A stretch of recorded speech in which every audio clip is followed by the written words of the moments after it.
Hello friends, welcome back in our YouTube channel self help. आज हम पढ़ने वाले हैं इसके अंदर समांतर श्रेणी के अंदर कौन कौन से सूत्र काम में आते हैं। शुरू से हम पढ़ते हैं कि समांतर श्रेणी क्या होती है। इससे पहले आप हमारे चैनल पर नए हैं तो चैनल को सब्सक्राइब जरूर करें, अपने अधिक से अधिक दोस्तों को शेयर करें ताकि हर एक को इसका लाभ मिल सके। अब बात कर रहे हैं इसके सूत्र की, तो सबसे पहली बात ये आती है कि समांतर श्रेणी होती क्या है। देखिए, हम बात करते हैं जैसे कि आपने सबने पढ़ा है, गिनती पढ़ी है इसकी, मैं लिखता हूँ 1 2 3 और अनंत तक, या हम 100 तक ले लेते हैं। तो यहाँ पर अपने पास है 1 से लेकर 100 तक गिनती है, यानी इसमें पद जो है आपके 100 आ रहा है। अंतिम कितना है? 100 आ रहा है। और इसमें पहला ही होता है वो प्रथम पद कहलाता है, जिसको हम ए से लिखते हैं। जिसे लिखते हैं ए से लिखते हैं, a = 1 हो गया। ठीक है ना। अब हम पहले इसकी मानक रूप की बात कर लेते हैं, फिर सूत्र पे चलेंगे। अब देखिए, इसको देखने पर अपन इस प्रकार से अगर देखते हैं, अपने पास a1 a2 a3 और an, इस प्रकार से इसके पद बनते हैं, जो कि a1 = 1, a2 = 2, a3 = 3 और an यहाँ पे 100 हो जाता है। अब हम इस पदों को लिखते कैसे, मानक रूप में हम किस प्रकार से लिखेंगे। और पहले समांतर श्रेणी क्या होती है।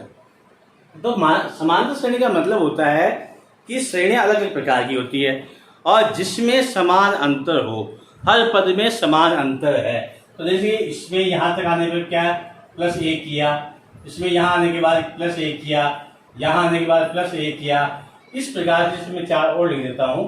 तो इस प्रकार से अगर आपके पास अंतर सभी जगह समान है, वो समांतर श्रेणी कहलाती है।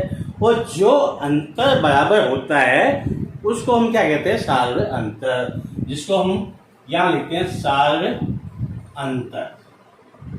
ठीक है। सार्व अंतर का मतलब होता है, अगर आपके पास 3 पद, कोई से भी समांतर श्रेणी के 3 पद लगातार दे रखे हैं, उससे आप सार्व अंतर बड़ी आसानी से निकाल सकते हैं। इसको इंग्लिश में कॉमन डिफरेंस भी कहते हैं। ठीक है ना। और ये इस प्रकार से 3 पद अपने पास 1 2 और 3 दे रखे हैं, a3 - a2 a2 - a1, इस प्रकार से निकालना है। अगर ये बराबर है अपने पास तो हम कहते हैं समांतर श्रेणी। ठीक है। तो अपने पास यहाँ क्या है? a3 कितना 3 है, 3 - a2 कितना 2 है, और बराबर a2 अपने पास क्या 2 - 1। अब हम बात कर लेते हैं, यहाँ हम घटाते हैं, अपने पास क्या 3 में से 2 गए 1, और यहाँ पे भी अपने पास क्या आएगा 1, दोनों ही बराबर है। इसका मतलब ये जो श्रेणी है वो समांतर श्रेणी है। क्या कहलाएगी साथियों? समांतर श्रेणी कहलाएगी। और अब इसका मानक रूप क्या होता है? मानक रूप की बात करते हैं हम। ये a बराबर, तो a1 बराबर a लिखते हैं, और a2 बराबर a + d, या इसको हम लिखते हैं a + 2 - 1 × d। ठीक है, ये इसका मानक रूप है। और a3 = a + 2d बराबर d अपना क्या है? सार्व अंतर कहलाता है, कॉमन डिफरेंस कहलाता है, जो अपने को इस श्रेणी से ज्ञात करना होता है। अगर ये बराबर आता है तो समांतर श्रेणी है, और फिर हम इसको इस मानक रूप में लिखते हैं। क्योंकि पहला पद क्या है? a, यानी एक में एक और जोड़ा दूसरा पद आ रहा है, इसलिए यहाँ a1 बराबर a लिखा। a2 यानी पहले पद में एक कॉमन डिफरेंस जोड़ दिया, अपने पास 1 में 1 जोड़ा 2 आ गया, इसलिए d लिखा। तीसरे पद में क्या है? a + 2d का मतलब है इस पद में एक d को जोड़ देते हैं, अपने पास 2d, और इसको हम इस प्रकार से लिख देते हैं a + 3 - 1 × d। ठीक है ना।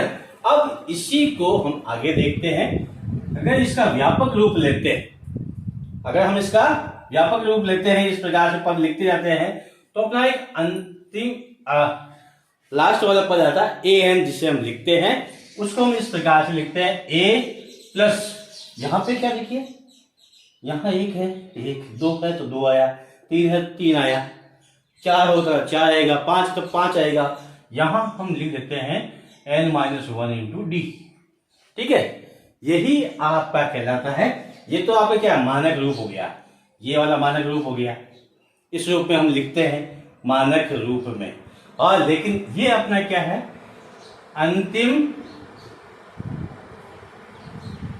पद an के द्वारा लिखते हैं। और यहां a plus n-1 into T, जहां अपना क्या है an तो अंतिम पद है, अंतिम पद, और a प्रथम पद। ठीक है ना, और n पदों की संख्या,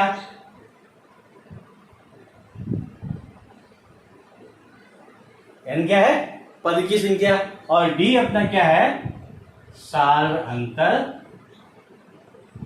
या हम कहते हैं कॉमन डिफरेंस। ये अपने पास ये इस किसी भी समांतर श्रेणी का अंतिम पद का सूत्र है।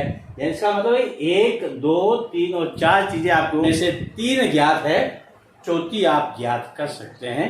4 प्रकार के सवाल इसमें से बन जाते हैं। ठीक है ना, अंतिम पद, प्रथम पद, आपका पद की संख्या, और ये सार अंतर है। ठीक है ना, ये इस प्रकार से आपका बन जाता है।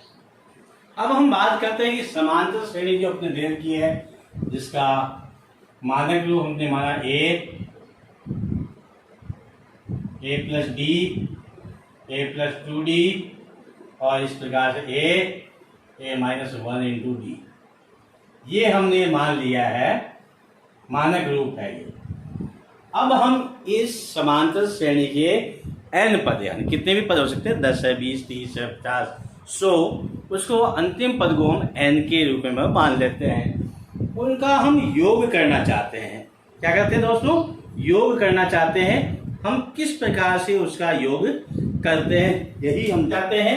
हम क्या करते हैं, इन सब को इस प्रकार s समांतर श्रेणी के n पदों का योगफल हम लिखते हैं, जिसको हम s n के द्वारा लिखेंगे सम ऑफ n नंबर्स, n पदों का योगफल। ठीक है ना, तो अपने पास क्या है, इनको हम इस प्रकार से जोड़ लेते हैं, a plus n-a plus d plus आपका a प्लस 2d, और इस प्रकार से a plus n-1 into D. ठीक है, ये आपकी समीकरण नंबर 1 हो गई। अब इसी को हम क्या करते हैं, उल्टा जोड़ते हैं। उल्टे का मतलब आपका a plus n-1 into D, और इस प्रकार से आपका a plus 2d, a plus d और प्लस a। ये समीकरण नंबर 2 हो गई। ठीक है, अब हम क्या करते हैं, दोनों को जोड़ लेते हैं। सीधा हम जोड़ेंगे, 2n आएगा, ठीक है, यहाँ n आएगा, अंदर 2a प्लस n-, यहाँ आपका 2n, n कोष्टक में 2a plus n-1 into D. ठीक है, और Sn बराबर n बटा 2 कोष्टक में 2a प्लस n-1, और ये अपना d। ये सूत्र आपको याद रखना है, बाकी आपको इस चीज में नहीं जाना। ये मैंने सिर्फ समझाने के लिए आपको बताया है। यहां पर हम लिख सकते हैं, जहां n पद की संख्या, पदों की संख्या है। ठीक है, ये आपका प्रथम पद है, प्रथम पद ये लिख देते हैं। ठीक है, और आपका डी है जो सार अंतर, आपका सार अंतर आपका डी है। ये चीज आपको ऐसे 1, 2, 3 और 4, 5। ए हो गया अपना प्रथम पद, एन हो गया आपका पदों की संख्या, डी हो गया आपका सार अंतर, और एस एन है वो n पदों का योगफल है। अब इसमें एक बात आती है, इसी सूत्र का एक रूप और है, आप उसे इस प्रकार से देखते हैं। तो देखिए उसको इस प्रकार लिखा जाता है, जैसे Sn बराबर अपने पास क्या है 2a, ठीक है।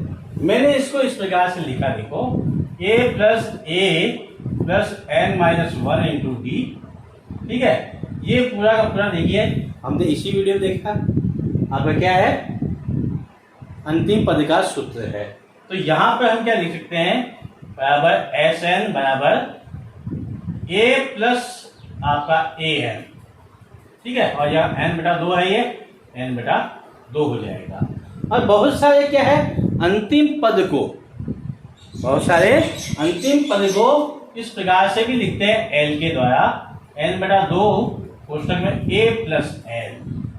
ये भी आपका सूत्र है। प्रथम और अंतिम पद अगर दे रखा है और पद की संख्या ज्ञात है, तब भी आप समांतर श्रेणी के n पदों का योगफल बड़ी आसानी से ज्ञात कर सकते हैं। ठीक है दोस्तों, फिर मिलेंगे अगले वीडियो में, तब तक के लिए जय हिंद जय भारत।